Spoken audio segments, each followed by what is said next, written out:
Hallelujah. Hallelujah. So I request people to come and fill up this empty. Come, Joel, Jerome. You people are meant for front seat, not for the back seat. Right? Come. Kalston, please come. Come. நேற்றைய தினம் சபையில் சேர்ந்த நானும் போதகர் மற்றும் Frontline மினிஸ்ட்ரியில் ஒரு 4 பேர் சேர்ந்து சர்ச் மேனேஜ்மெண்ட் செமினார் என்ற ஒரு செமினாருக்கு சென்றிருந்தோம். அதில் மல்டிநேஷ்னல் பாஸ்டர்ஸ், ஆஸ்திரேலியாவில் மெல்பர்னில் இருக்கிற மல்டிநேஷ்னல் பலவிதமான நாடுகளிலிருந்து வந்து அவர்களுடைய மொழிகளிலே சபைகளை நடத்தி வருகிற போதகர்கள், மூப்பர்கள், இவர்களுக்காக ஒரு செமினார், ஒரு கருத்தரங்கு நடத்தப்பட்டது. அதில் நம்முடைய தலைமை நிர்வாகத்தை சேர்ந்த பெரிய பதவியில் வகிப்பவர்கள் வந்து அநேக காரியங்களை, சபைக்கு செய்ய வேண்டிய காரியங்களை குறித்து விரிவாக சொன்னார்கள். யாரிடத்தில் உதவி கேட்க வேண்டும், உங்களுக்கு உதவி என்றால் யாரை நாட வேண்டும், எவ்விதமாக இது செயல்பட வேண்டும் என்று அவர்கள் எங்களுக்கு கொடுத்தார்கள். So they were explaining in the seminar that lot of management strategies and where to approach for help. அதை கடந்து செல்லும் பொழுது I was just looking how our church was operating. கடந்த காலத்திலே நம்முடைய சபை எவ்விதமாய் நடத்தப்பட்டது, நிகழ்காலத்திலே எவ்விதமாய் நடந்து கொண்டு இருக்கிறது, வருங்காலத்திலே அதை குறித்த நம்முடைய தரிசனம் என்ன என்பதை குறித்து நாம் எவ்வாறு செயல்பட்டு வருகிறோமோ அதை கர்த்தர் அந்த இடத்திலே உறுதிப்படுத்தினார். Hallelujah. God confirmed how our church was operating and is going to operate. God confirmed yesterday what we were doing is right. Hallelujah. Oh, God is great. God is good all the time. God is good. God is here all the time. God is here. கண்களை மூடி தலைகளை தாழ்த்தி தேவனிடத்திலே நோக்கி பார்ப்போம். எங்களை அதிகமாய் நேசிக்கிற எங்கள் பரிசுத்தம் உள்ள தேவனே, குமாரன் கிறிஸ்துவின் மூலமாக இந்த வேளையிலே உம்மை நோக்கி பார்க்கிறோம். இந்த நாளிலே நீர் எங்களோடு பேச இருக்கும் சத்தியத்தை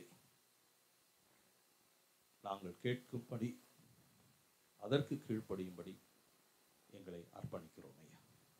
எங்கள் இதயத்தை திறந்து ஆண்டவரே, நல்ல நிலத்திலே விழுந்த விதைகளைப் போல உமது வசனங்கள் எங்கள் உள்ளத்திலே கிரியை செய்யத்தக்கதாக, எங்கள் வாழ்க்கையிலே பலன்களை கொண்டு வரத்தக்கதாக நீர் ஆசீர்வதிப்பீராக. துதிகரமாய் மேலாம் உமக்கே செலுத்துகிறோம். என் வாயின் வார்த்தைகளும் என் இருதயத்தின் ஞானமும் உங்கள் சமூகத்திலே திருதியாயிருக்கட்டும். இயேசுவின் மூலம் ஜெபிக்கிறேன் பிதாவே, ஆமென். ஹல்லேலூயா, ஹல்லேலூயா. இந்த நாளிலே உங்களோடு பேச வேண்டிய இந்த தலைப்பை குறித்து கர்த்தருக்கு நான் அதிகமாய் நன்றி செலுத்துகிறேன். கர்த்தர் இதை அதிகமாக என்னிடத்திலே உறுதிப்படுத்தி இருக்கிறார். Last Wednesday I changed the topic, but God confirmed it today. What you are doing is right, and God want to speak that one. And ஜெபத்தோடு அர்ப்பணிப்போடு இந்த நாளிலே கர்த்தருடைய வசனத்தை கேட்போம். என்னோடு சேர்ந்து வேதத்தை திருப்புங்கள். 2 ராஜாக்கள், 2 Kings 6ஆம் அதிகாரம் 8 to 20 வரை. நான் இந்த ஒரு பகுதியிலே தான் இருப்பேன். 2 Kings chapter 6 verse 8 to 20. Mostly I'll be on this portion, so keep your Bibles open. பக்கம் 473, பழைய ஏற்பாட்டில் 473. இதுல இந்த அதிகாரத்தை வாசித்தீங்கன்னா முதல்ல ஒரு 3 அதிசயங்கள், அற்புதங்கள் தேவன் இந்த இடத்திலே, இந்த அதிகாரத்திலே செய்கிறதை இந்த நிகழ்ச்சிகள் காண்பிக்கின்றன. இரண்டாவதாக அதாவது முதல் 1 2 8 வரை ஒரு அற்புதம் நடக்கிறது. அது என்னது? ஒரு கோடாலி தண்ணீரில் விழுந்தது. அதை யார் எடுக்கிறா? எலிசா. எலிசா தேவனுடைய மனுஷன் என்னத்தை போட்டு எடுக்கிறாரு? ஒரு மரத்தை வெட்டி போடும்போது அந்த கோடாலி மேலே வருது. இன்று நாம் பார்க்க போவது, தியானிக்க போவது இரண்டாவதாக செய்யப்படும் ஒரு அற்புதம். தேவன் எவ்விதமாய் தீர்க்கதரிசிகள் மூலமாக, கர்த்தருடைய ஊழியக்காரர்கள் மூலமாக தன்னுடைய ஜனங்களையும் தன்னுடைய ராஜாக்களையும் நடத்துகிறார் என்பதை குறித்து இந்த சம்பவம் நடைபெற்றிருக்கிறது. அதே போல உங்களை நடத்துகிற தேவனுக்கு, உங்களுக்கு எல்லா வழிகளிலும் ஆலோசனை கொடுக்கிற தேவன் உங்களோடு இருக்கிறார். அது எப்படி நிர்ணயிக்கணும்னா, சபையில் உள்ள போதகர் மூலமாகவோ அல்லது ஒரு ஊழியக்காரர்கள் மூலமாகவோ அதை உங்களுக்கு அவ்வப்போது தெரியப்படுத்துவார். எத்தனை பேர் விசுவாசிக்கிறீங்க? S, hallelujah. God definitely speaks to you through our pastors or elders or the ministry leaders what you have to do, which way to walk and what precaution you have to take. கர்த்தர் தெளிவாய் பேசுவார். அதனால தான் நம்ம எல்லாரும் இந்த நாளிலே மழை பெய்து குளிர் வந்து சிங்கிள் டிஜிட்ல இருக்குது, ஆனாலும் அதை எல்லாம் பொருட்படுத்தாம we still come to hear the word of God, because we all believe that God really speaks to me. கர்த்தர் என்னிடத்துல பேசுகிறார், நான் செய்ய வேண்டியதை குறித்து என்னிடத்துல காண்பிக்கிறார், நான் எந்த வழியிலே நான் செல்ல வேண்டும் என்று என்னை நடத்துகிறார், எனக்கு போதிக்கிறார் என்ற ஒரு விசுவாசத்துல நீங்க வந்து உட்கார்ந்துருக்கீங்க. ஒவ்வொரு ஆராதனையிலும் தேவன் உங்களோடு பேசுகிற காரியத்திலே உங்களால் கூடுற மட்டும் உங்கள் பலத்தோடு you are all obeying, எல்லாம் அதில் கீழ்ப்படைகிறீங்க. ஆனா அடிக்கடி தவறி போறீங்க. ஏன் தவறினா அது ப்ராப்ளம் தானே. என்னதான் நான் ட்ரை பண்ணாலும் என்னால முடியல, மாம்ச பலவீனம் பாருங்க அப்படின்னு. என்ன மாம்ச பலவீனம்? இவங்களா ஒரு பேர் வச்சுக்கிறது மாம்ச பலவீனம். மாம்ச பலவீனம் இல்லை. அனுதினமும் அதற்காக என்ன பண்ணணும்? பிரயாசப்படணும். காலையில் எந்திரிச்சதும் உடனே முட்டி போட்டு, ஆண்டவரே today I am going to walk with you, நான் இன்றோ உன்னோடு நடப்பேன், நீர் சொன்ன காரியத்திலே நான் நிலை நிற்பேன் அப்படின்னு நீங்க உறுதியா சொல்லி அந்த நாளிலே தொடங்குங்க. கர்த்தர் உங்களை ஆசீர்வதிப்பார், உங்களை பலப்படுத்துவார். ஹல்லேலூயா. வாசிப்போம். முதல்ல 8ஆம் வசனம் வாசிப்போம். அக்காலத்தில் சீரியாவின் ராஜா இஸ்ரவேலுக்கு விரோதமாய் யுத்தம் பண்ணி இன்ன ஸ்தலத்தில் பாளையம் இறங்குவேன் என்று தன் ஊழியக்காரரோட ஆலோசனை பண்ணினான். அதாவது சீரியா ராஜா வந்து இஸ்ரவேல் மேல படையெடுத்து வரணும். அப்போ தன்னுடைய பெட்டாலியன், தன்னுடைய எல்லா அந்த போர் வீரர்களுடைய தளபதிகள் எல்லாம் கூப்பிட்டு, நான் இந்த இடத்துல நான் போய் இந்த இஸ்ரேல் ஜனங்களே, இந்த நாட்டிற்கு விரோதமாய் நான் போர் எடுக்க போறேன், அந்த அரசை நான் தோற்கடிக்க போறேன், போர் எடுக்க போறேன், படையெடுக்க போறேன் அப்படின்னு சொல்லிட்டு தன்னுடைய தளபதிகிட்ட டிஸ்கஸ் பண்றார். அதாவது I'm going to camp here, I'm going to camp there to capture the people, to fight against them. So he is deciding, he is discussing with his own commanders. வசனம் 9 verse 9. ஆகிலும் தேவனுடைய மனுஷன் இஸ்ரவேலின் ராஜாவின் இடத்தில் ஆள் அனுப்பி, இன்ன இடத்திற்கு போகாதபடிக்கு எச்சரிக்கையாயிரும், சீரியர் அங்கே இறங்குவார்கள் என்று சொன்னான். ஆனா என்ன ஆகுது? இப்படி கமாண்டர்ஸ் கிட்ட டிஸ்கஸ் பண்ற காரியம் யாருக்கு தெரியுது? எலிசாவுக்கு தெரியுது. எலிசாவுக்கு தெரிஞ்சது என்ன சொல்றாரு? சீரியா அவருடைய இஸ்ரவேல் ராஜாவை பார்த்து, ராஜாவே நீர் இந்த சைடு போகாதோ, ஏன்னா அவன் கேம்ப் பண்ணி இருக்கிறான், பாளையம் இறங்கி இருக்கிறான், உங்களை பிடிச்சிருவான், அதனால please avoid go through this way. The man of God is advising the king. சீரியா ராஜாவுக்கு கிளியரா சொல்றார், do not pass through this way, இந்த வழியா நீர் செல்லாதீரும்.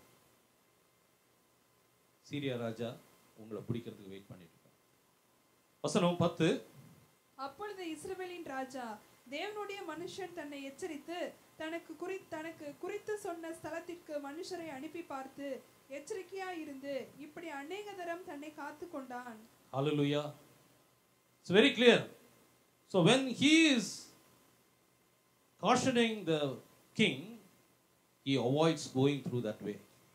And what he wants to do, he is sending his own men to check whether they are really camped there. கர்த்தருடைய ஊழியக்காரன் கிளியரா சொல்லிட்டார், இந்த சைடில் போகாதீங்க, எதிராளி கேம்ப் பண்ணியிருக்கிறான், உங்களை பிடிச்சிருவான் அப்படின்னு சொன்னதும் he is not going, he is listening, but he want to reconfirm whether it's true or not.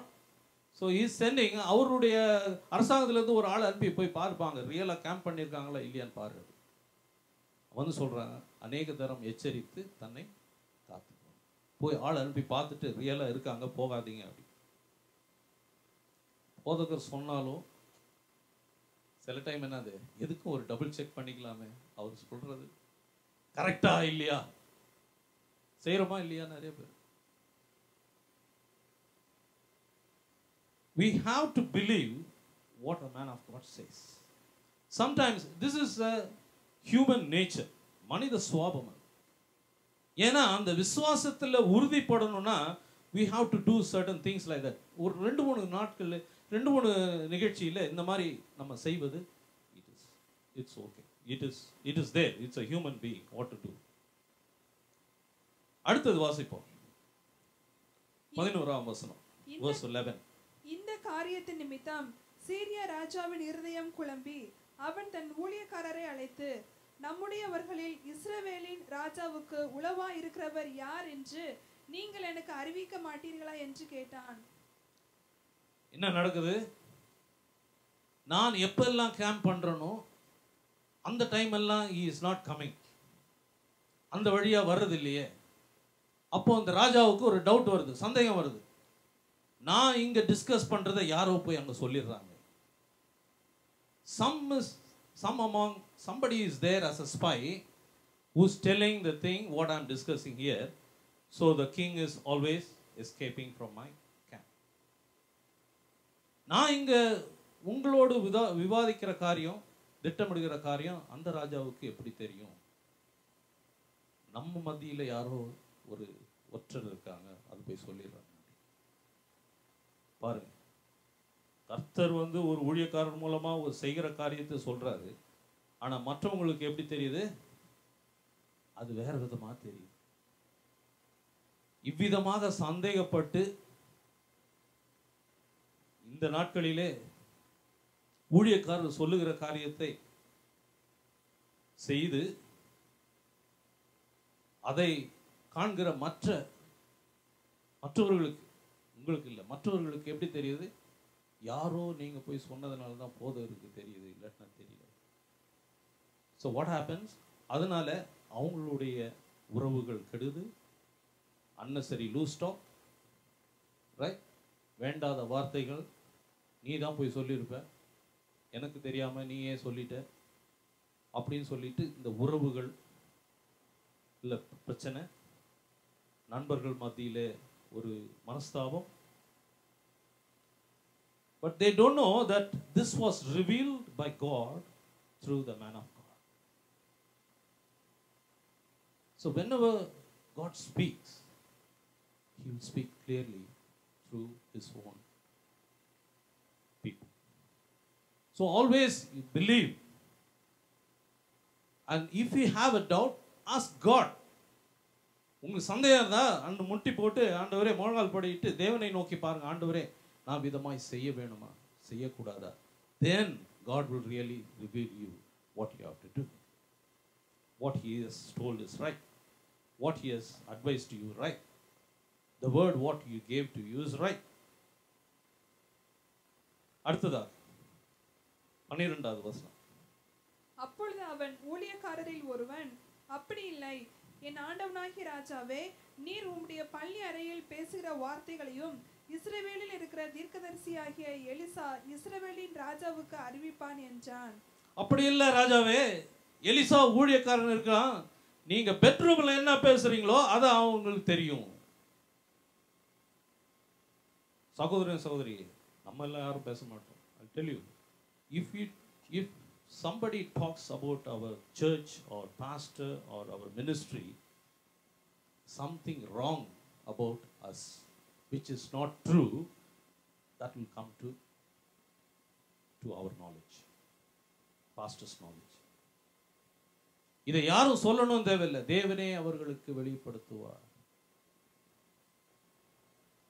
நம்முடைய சபைக்கு விரோதமாக, நம்முடைய ஊழியங்களுக்கு விரோதமாக, நம்முடைய ஐக்கியங்களுக்கு விரோதமாக யாராவது ஏதாவது பேசி இப்படி செய்யலாம் அப்படி செய்யலாம் அப்படின்ட்டு எந்த மறைவான இடத்திலும் வெளியூர்லயோ எங்க பேசினாலும் அது தேவன் தெரியப்படுத்த வேண்டியவர்களுக்கு தெரியப்படுத்துவார்.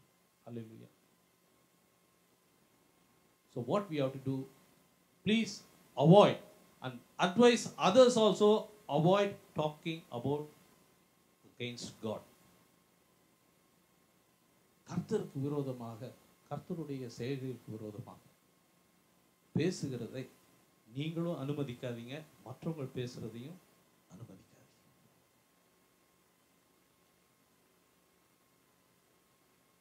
பேசுகிற வார்த்தைகளை இஸ்ரவேலில் இருக்க தீர்க்கதரிசியாகிய எலிசா இஸ்ரவேல் ராஜாவுக்கு அறிவிப்பான்.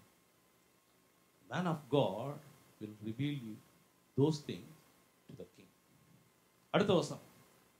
அப்பொழுது அவன், நான் மனுஷரை அனுப்பி அவனை பிடிக்கும்படி நீங்கள் போய் அவன் எங்கே இருக்கிறார் என்று பாருங்கள் என்றான். அவன் தோத்தானில் இருக்கிறான் என்று அவனுக்கு அறிவிக்கப்பட்டது. இப்போ what happened? He come to know what's the truth. Why I am unable to catch the king? இந்த ராஜாவை ஏன் பிடிக்க முடியல அப்படின்ட்டு தெரிஞ்சிருச்சு. அப்போ the focus is shifted. சரி, ராஜாவை பிடிக்க வேணாம், அந்த எலிசாவை பிடிச்சிடலாம். அவனை பிடிச்ச முதல்ல அவனை அழிச்சிட்டோன்னா நம்ம ரகசியங்கள் எல்லாம் எதுவும் அந்த ராஜாவுக்கு போகாது. அந்த விதமாக செயல்பட தீர்மானிக்கிறோம். வாசிப்போம். ஆமோஸ் எழுதின நிருபம் 3ஆம் அதிகாரம் 7ஆம் வசனம். ஆமோஸ் 3:7. கர்த்தராகிய ஆண்டவர் தீர்க்கதரிசிகளாகிய தம்முடைய ஊழியக்காரருக்கு தமது ரகசியத்தை வெளிப்படுத்தாமல் ஒரு காரியத்தையும் செய்யார். தமது தீர்க்கதரிசியாகிய தமது ஊழியக்காரருக்கு தமது ரகசியத்தை வெளிப்படுத்தாமல் ஒரு காரியத்தையும் செய்வார். வார்த்தை கிளியரா இருக்கு.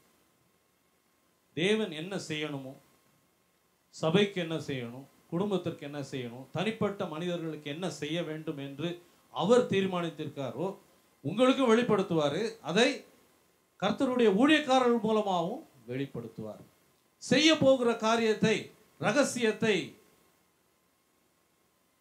உங்களுக்கு அவர் மூலமாய் தெரியப்படுத்துவார். உங்களுக்கும் ஜெபத்திலே உறுதிப்படுத்துவார். அவர் சொல்ற மாதிரியே அவர் சொல்லட்டும். பைபிளை கொண்டு வந்து எனக்கு ஒரு வசனம் எடுத்து கொடுங்க பாஸ்டர் அப்படின்னு சொன்னா தப்பு.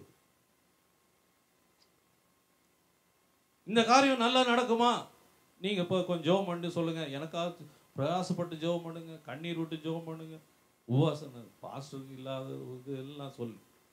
அவங்களுடைய தேவைக்கு பாஸ்டர் ஜெபம் பண்ணணும், பாஸ்டர் உபவாசம் இருக்கணும், பாஸ்டர் கண்ணீர் விடணும். பாஸ்டர் ஜோசிக்காரன் கிளி ஜோசியம் சொல்றாரு இல்லை. You have to pray and get, then confirm with pastor. Ask pastor, I'm not good, God is telling me, will you please tell me, advise me whether I am deciding is right.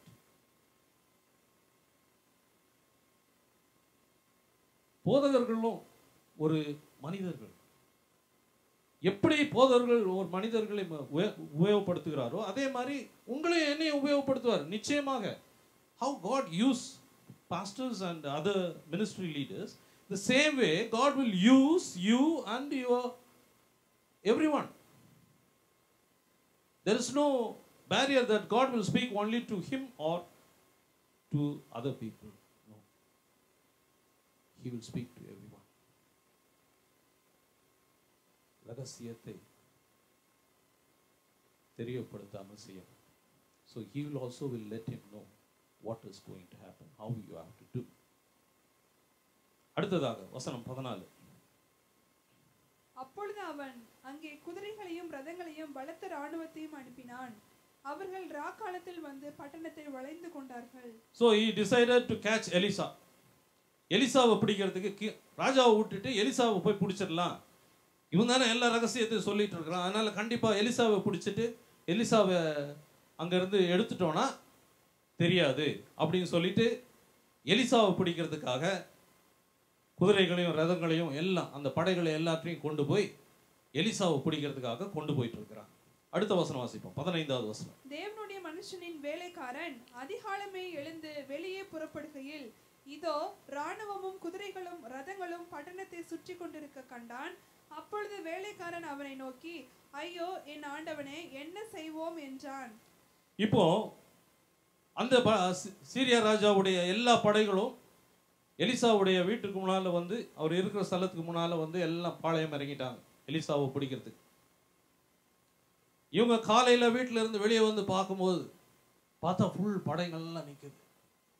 எலிசாவை பார்க்கறதுக்கு குதிரையிலும் ரதங்களும் எல்லாரும் பெரிய கத்தி எல்லாம் வச்சுக்கிட்டு நிற்கிறாங்க ரெடியா எலிசாவை பிடிச்சிடலாம் அப்படி.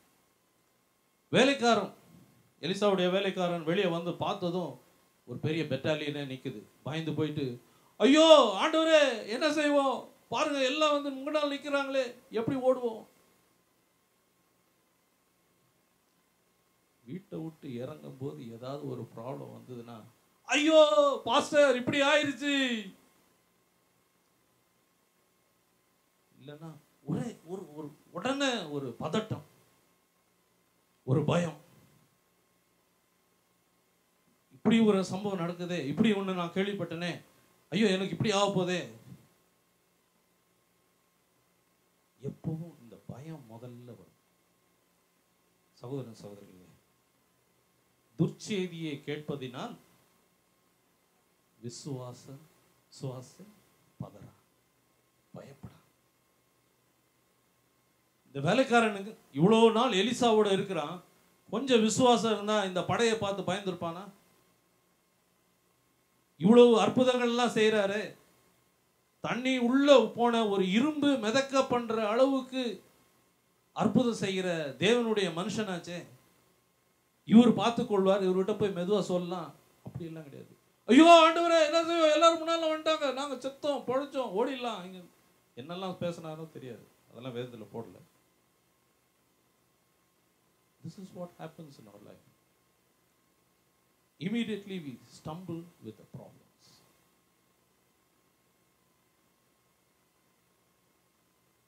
உடனே ப்ராப்ளம் வந்தா இந்த பிரேயர் குரூப் போயிடுவோமா, அந்த பிரேயருக்கு நம்ம எழுதி விடுவோமா, shall we ask these people to pray for us? உடனே ப்ராப்ளம் வந்தா no.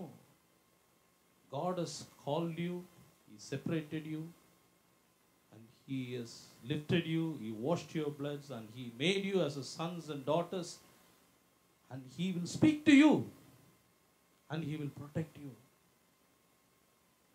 உங்களை பிரித்த தேவன், உங்களை அழைத்த தேவன், பேர் சொல்லி அழைத்த தேவன், உங்களை உயர்த்தின தேவன், உங்களை இதுவரை வழி நடத்தின தேவன், நிச்சயமா முன்னால் இருக்கிற பிரச்சனைகளுக்கு ஒரு தீர்வை கொடுக்கிற தேவன், வல்லமை உள்ள தேவன். அல்லேலூயா. ஒரு நாளும் உங்களுக்கு முன்னால் இருக்கிற பிரச்சனைகளை பார்த்து பதறி போய் விடாதீங்க.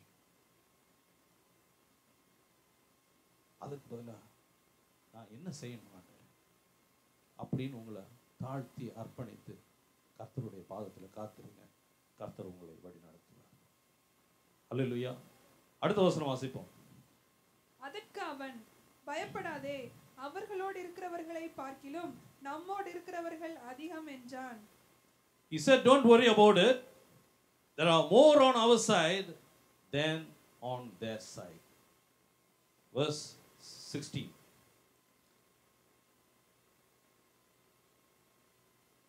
ஒரு விசுவாச அறிக்கை. பயப்படாத, அந்த சைடுல இருக்கிற பெரிய படையை பார்க்கலாம். எலிசா சொல்றாரு, நம்ம சைடுல இருக்கிற படைகள் பெருசு, இன்னும் அதிகமா இருக்கிறாங்க. ஐயோ ஆண்டவரே என்ன பண்ணுவோம், எல்லாம் சுத்திட்டாங்களே. பயப்படாத, அவங்கள விட நம்ம சைடுல நிறைய பேர் இருக்காங்க. யார்கிட்ட சொல்றாரு? வேலைக்காரன்கிட்ட சொல்றாரு.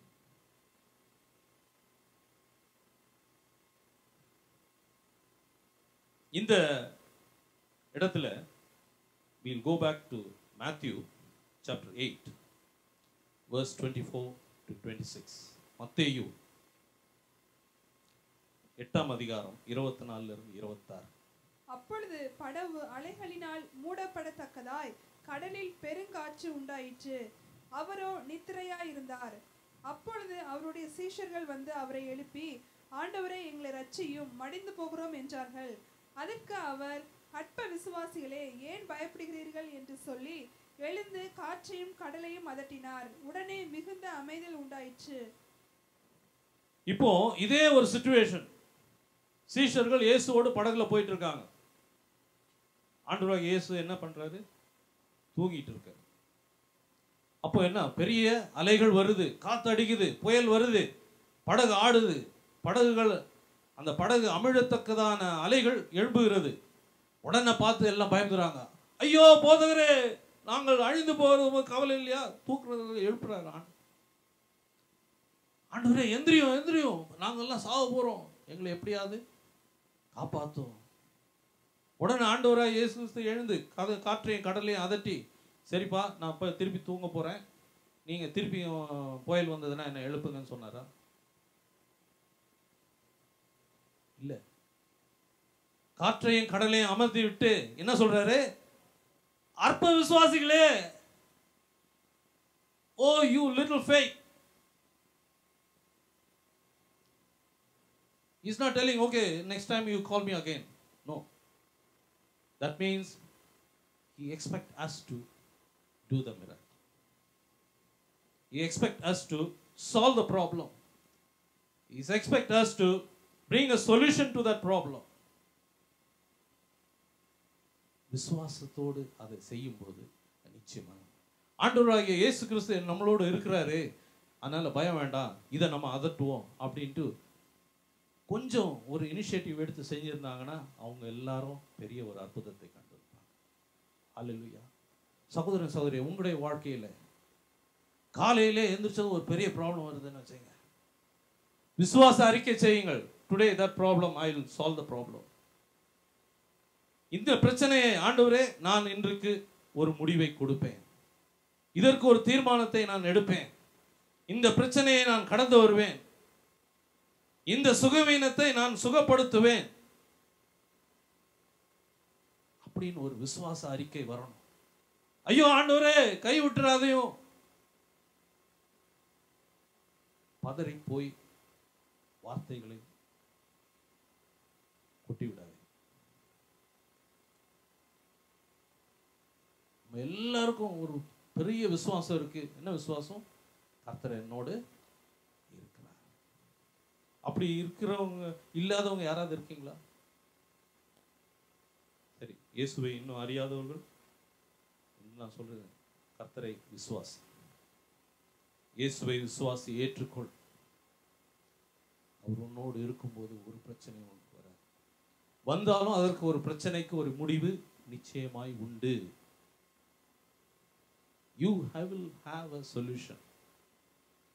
You will come across that obstacle because Jesus is with you. 17வது வசனம் வாசிப்போம். அப்பொழுது எலிசா விண்ணப்பம் பண்ணி, கர்த்தாவே, இவன் பார்க்கும்படி இவன் கண்களை திறந்தருளும் என்றான்.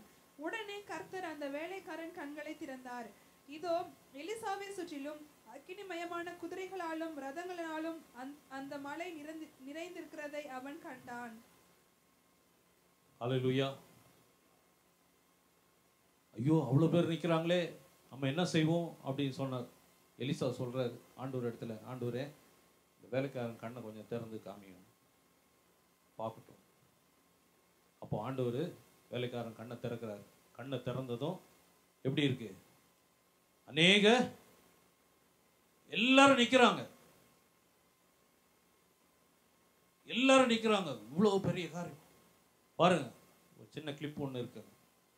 அக்னி ரதங்கள், தேவனுடைய காரியங்கள், தேவனுடைய தூதர்கள் எல்லாரும் அந்த பெட்டாலியனோட இங்க வல்லமையா நிக்கிறாங்க.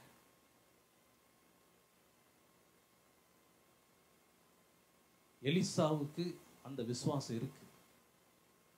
அந்த படையை காட்டிலும் இப்படை பெருசு. அவங்க இந்த சைடில் இருக்கிறத விட நம்முடைய சைடில் அதிகம்.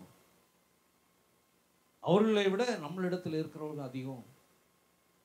இப்போ நான் உங்களுக்கு எல்லாருக்கும் ஒரு கொஸ்டின் கேட்க போறேன். எலிசா இதை சொன்ன பிறகு தேவனுடைய சேனையை கண்டாரா? காணவில்லை. அவர்கள் பக்கத்தில் இருக்கிறத விட நம்ம பக்கத்தில் இருக்கிறது அதிகம் அப்படின்னு சொல்லும் போது எலிசா தேவ சேனையை கண்டாரா இல்லையா? கண்டுட்டு சொன்னாரா? காணாம சொன்னாரா? கண்டுட்டு சொன்னாருன்னு எத்தனை பேர் கை தூக்கு? யாராவது தூக்கட்டும், அப்புறம் மெதுவா தூக்கலான்றீங்க. காணாம விசுவாசித்து நம்ம சைட்ல அதிகமா தான் இருக்கு, ஆண்டவர் கண்டிப்பா நம்ம சைட்ல அதிகமா வச்சிருக்காரு அப்படின்னு விசுவாசத்துல அறிக்கை செய்தான்னு எத்தனை பேர் சொல்றீங்க? மற்றவங்க தெரியாது. சரி, அந்த இப்போ ரெண்டாவது வாட்டி கொஸ்டின் பண்ணவங்க கை கொஞ்சம் பாருங்க. Overall lift. விசுவாசத்துல எலிசா இருக்கிறதை கண்டார். ஆனா இல்ல, ஆனா இருக்கிறதை கண்டார். குட். எல்லாம் ஞாபகம் வச்சுங்க. பக்கத்தில் இருக்கவங்க எல்லாம் ஞாபகம் வச்சுங்க. I will come back to that. இப்போ ஆண்டவராகிய இயேசு கிறிஸ்து ஒவ்வொருத்தருடைய விசுவாசத்தை எப்படி பார்க்கிறார் பார்ப்போம். Turn with me Matthew chapter 8 verse 10. இயேசு இதை கேட்டு ஆச்சரியப்பட்டு தமக்கு பின் செல்கிறவர்களை நோக்கி, இஸ்ரவேலருக்குள்ளும் நான் இப்படிப்பட்ட விசுவாசத்தை காணவில்லை என்று மெய்யாகவே உங்களுக்கு சொல்கிறேன். இஸ்ரவேலருக்குள்ள நான் இப்படிப்பட்ட ஒரு விசுவாசத்தை காணவில்லை. யார்கிட்ட சொல்றாரு? 100 சொல்றார். இவ்வளவு பெரிய விசுவாசத்தை நான் யார் இடத்துலயும் பார்க்கலையே. இயேசு கிறிஸ்து உங்களுடைய விசுவாசத்தை பார்த்து இப்படி சொல்லுவேன், அம்மா உங்க விசுவாசம் மாதிரி நான் யார் இடத்துலயும் பார்க்கல அப்படின்னு சொல்லுவாங்க.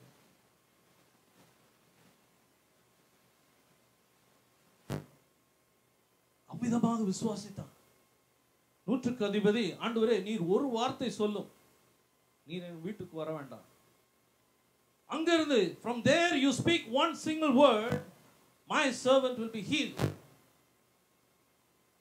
Healed. அவன் சுகப்படுவான். He believed. முற்றிலுமாய் விசுவாசித்தான். கண்டிப்பா என்னுடைய வேலைக்காரன் இவர் ஒரு வார்த்தை சொன்னா அங்க வேலைக்காரன் சுகமாவான். அபிதமான ஒரு பெரிய விசுவாசம். ஆண்டவராகிய இயேசு கிறிஸ்து விசுவாசத்தை பார்த்து அப்ரிஷியேட் பண்றவர். He really commends. If he sees the faith in you is really strong or something extraordinary, he definitely will say your faith is good. I like your faith. அதே போல அடுத்த ஒரு வசனம் பார்ப்போம். மத்தேயு 15:28.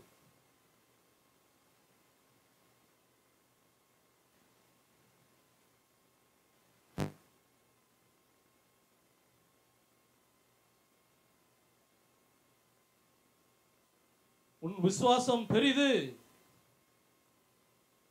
என்னுடைய விசுவாசத்தை பார்த்து ஆண்டவராகிய இயேசு சொல்வாரா, விக்டர் உன்னுடைய விசுவாசம் பெரிது, ராமச்சந்திரன் உன் விசுவாசம் பெரிது? How many people want a comment like that?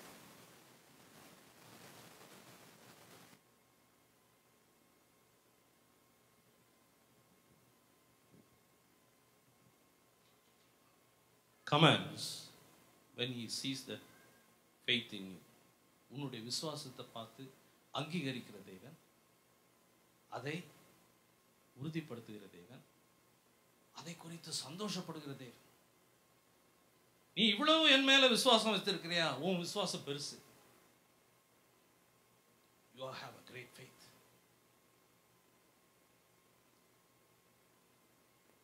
You have a great faith.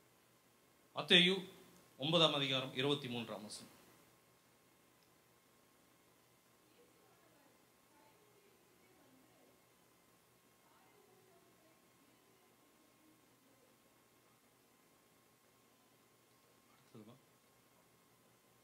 Okay, உன் விசுவாசம் உன்னை ரட்சித்தது. திடனே மகளே திடன்கொள், உன் விசுவாசம். அது எத்தனாவது வசனம்?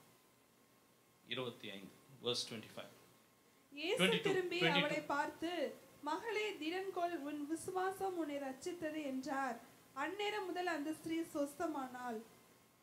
அந்த ஒரு லேடி கிட்ட சொல்றாரு, அந்த ஸ்திரீ எடுத்து சொல்றாரு, ஸ்திரீயே உன் விசுவாசம் பெரிது, திடன்கொள், உன் விசுவாசம் உன்னை ரட்சித்தது. Because you believed, you received that blessing. இன்னைக்கு நம்ம எத்தனை பேர் ஆண்டவராகிய இயேசு என்னுடைய விசுவாசத்தை அதிகமாய் மகிழ்ச்சி கொள்ளும்படியாக அதை கமாண்ட் பண்ற மாதிரி நான் இனிமே அவரை விசுவாசிக்க போறேன் அப்படின்னு ஒப்பு கொடுக்குறோங்க. ஹல்லேலூயா. பார்த்து சொல்லணும், உன் விசுவாசம் பெரிது, நீ விசுவாசித்தபடியே ஆக கடவுது, நீ விசுவாசித்து நீ ரட்சிக்கும், உன் விசுவாசம் உன்னை ரட்சிக்கும். நம்முடைய விசுவாசத்தை பற்றி இந்த வேலைக்காரன் பார்க்கல. முதல்ல ஐயோ ஆண்டவரே என்ன செய்வோம், ஆனா எலிசா பார்க்கல, ஆனா விசுவாசத்தோடு சொல்றாரு. நம்ம சைட்ல இருக்கிற ஆளுங்க அதிகம், ஆனா எலிசா பார்க்க, வேலைக்காரன் பார்த்த பிறகு விசுவாசிக்கிறான். அப்போ நம்ம சைட்ல நிறைய பேர் இருக்காங்க, கண்கள் திறந்து.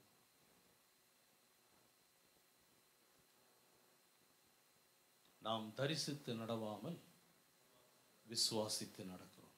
சகோதரன் சகோதரியே, இன்றிலிருந்து ஒரு தீர்மானம் நடக்கும். ஆண்டவரே, நீர் எனக்கு கொடுத்த வாக்குறுதியை விசுவாசிக்கிறேன், அதை நிச்சயமாய் நிறைவேற்றுவீர். எனக்கு நீர் என்ன செய்ய வேண்டும் என்று சித்தம் கொண்டு என்னோடு பேசினீரோ அதை நிச்சயமாய் செய்வீர் அப்படின்னு ஒரு விசுவாசிக்கணும்.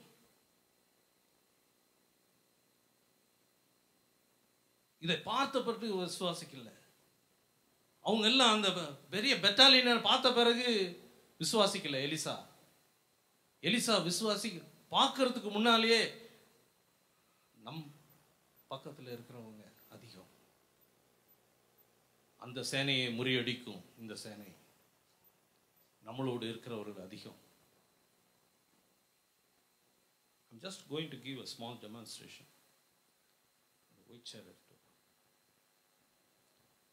எப்படி நம்ம தரிசித்து நடவாமல் விசுவாசித்து நடக்க ஒரு விசுவாசம் வேணும். விசுவாசிக்கிறது we have to believe that is there. எனக்கு ஒரு நல் வாழ்க்கை முடியும், என்னுடைய விசா கிடைக்கும், நான் விசா கிடைக்கும், எனக்கு வேலை கிடைக்கும், நான் நல்ல ஒரு வீடு வாங்குவேன், நல்ல ஒரு கார் வாங்குவேன்.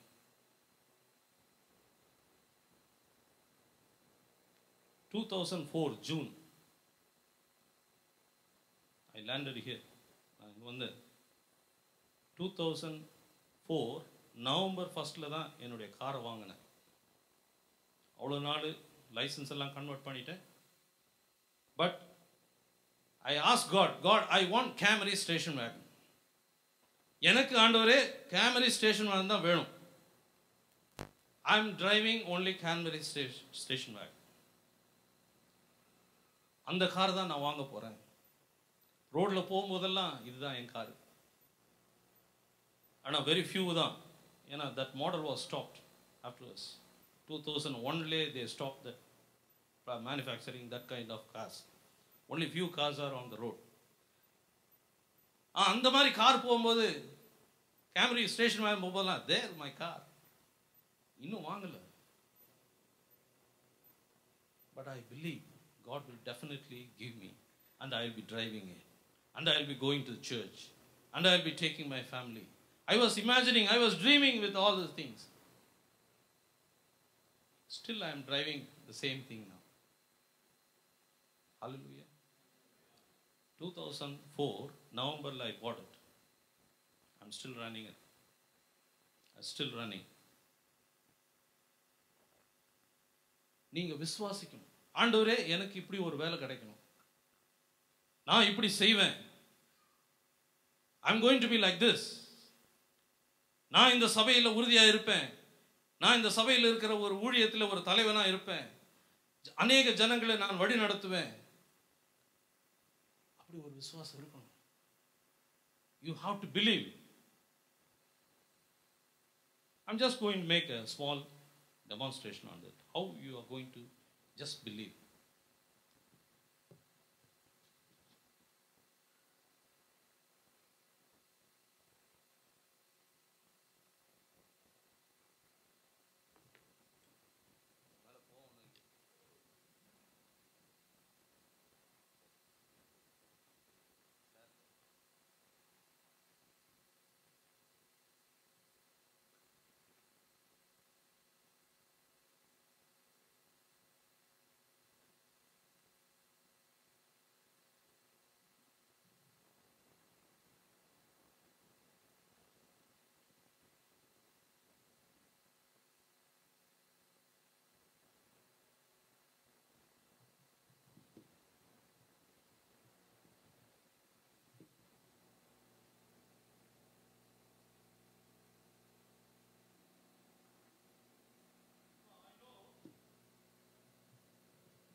I know somebody will catch me.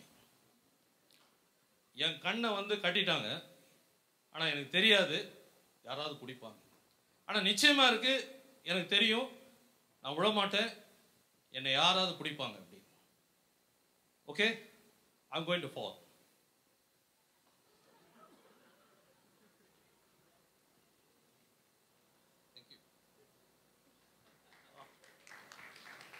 Thank you. I know I'm going to fall. I'm not going to fall. என்னை யாராவது பிடிப்பாங்க. நீங்கள் இருக்கிறீங்களாப்பா, நீங்கள் பிடிப்பீங்களாப்பா, கையெல்லாம் நேராக வச்சிருக்கீங்களா, ஏதாவது கேட்டேன்னா நான்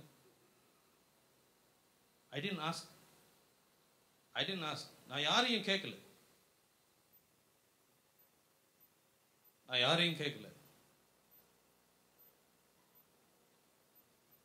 But I believe people will be there to hold me. இந்த செய்தி எனக்கு கர்த்தரால் எப்படி உறுதிப்படுத்தப்பட்டதுன்னா, இன்னைக்கு புல்லட்டின் வாசித்தீங்கன்னா இதே ஆக்ட் இந்த புல்லட்டின்ல எழுதி. The same thing is written in this bulletin. The fall from that one. நான் இவ்விதமாய் நான் கண்ணை கட்டிட்டு சேர்ல இருந்து சாயும் போது என்னை பிடிங்கப்பா அப்படின்னு சொல்லிட்டு நேற்று 4 பேர்கிட்ட நான் சொன்னேன். இன்னைக்கு காலையில் நான் அதை ரிமைண்ட் பண்ணலை, நேற்றும் யாருக்கும் எஸ்எம்எஸ் பண்ணலை. ஆனால் எனக்கு தெரியும் அந்த 4 பேர் வந்து என்னை பிடிப்பாங்க. I believe people will come and hold me. நேற்று செமினாரில் 4 பேர்கிட்ட சொன்னேன், அவ்வளோதான். நாளைக்கு என் பிரசங்கத்தில் ஒரு ஆக்ட் பண்ண போகிறேன். They will come and just I will stand on the chair and I will go. You have to catch me. அவ்வளோதான் சொன்னேன். நான் எதுவும் வேற ஒரு டீட்டெயில் சொல்லலை. Our God is a God who confirms your faith. He wants you to believe. அவரை முற்றிலுமாய் விசுவாசிக்கணும் தான் பாருங்க. விசுவாசித்தது என்ன சொல்ற? உன் விசுவாசம் பெரியது, உன் விசுவாசம் பெரியது.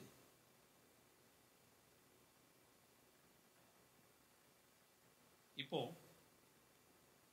இந்த சம்பவத்திலிருந்து நம்ம ஒரு 3 விதமான ஆட்களை நம்ம பார்க்கிறோம். ஒன்று வேலைக்காரனுடைய விசுவாசம், ஒன்று எலிசாவுடைய விசுவாசம், இன்னொன்று அந்த படை வீரர்கள். எலிசா வந்து பார்த்ததுனால விசுவாசம். எலிசாவுடைய வேலைக்காரன் பார்த்ததுனால விசுவாசம்.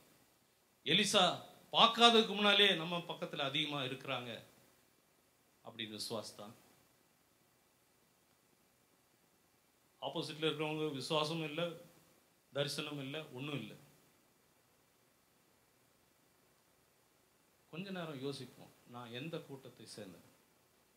கண்டு விசுவாசிக்கிறேன்னா, காணாமல் எலிசாவை போல விசுவாசிக்கிறேன்னா, இல்லை விசுவாசமும் இல்லை, ஒன்றும் இல்லை அப்படின்னு இருக்குங்க. நீங்க எந்த கூட்டத்தில் இருக்கீங்க? யார மாதிரி இருக்கீங்க? சரி, யார மாதிரி இருக்கணும்னு விரும்புறீங்க? எலிசாவை மாதிரி நான் இருக்கணும், விசுவாசத்தில் உறுதியா இருக்கணும்னு எத்தனை பேர் கை உயர்த்து? ஹல்லேலூயா.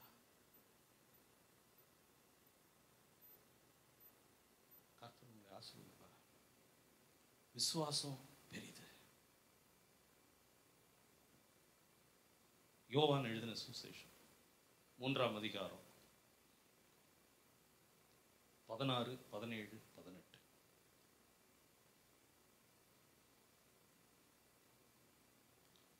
தேவன் John chapter 3, 16, 17, 18.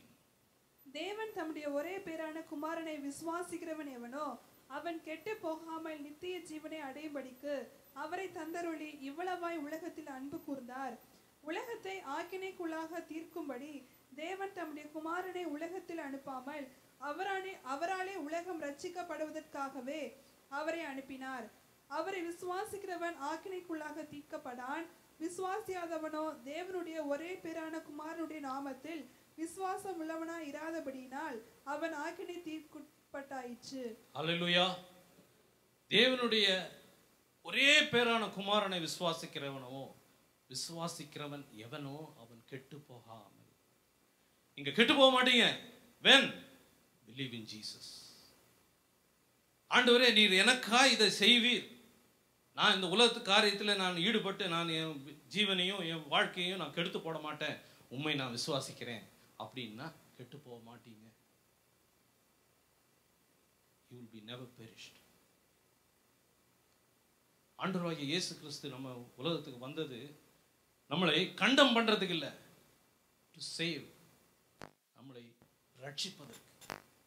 ஆக்கினை தீர்ப்புக்கு உள்ளாக நம்மை தீர்க்காமல் ரட்சிக்கிறதுக்கு தான் என்னுடைய ஆண்டவர் வந்தார் அப்படின்னு விசுவாசிக்கணும்.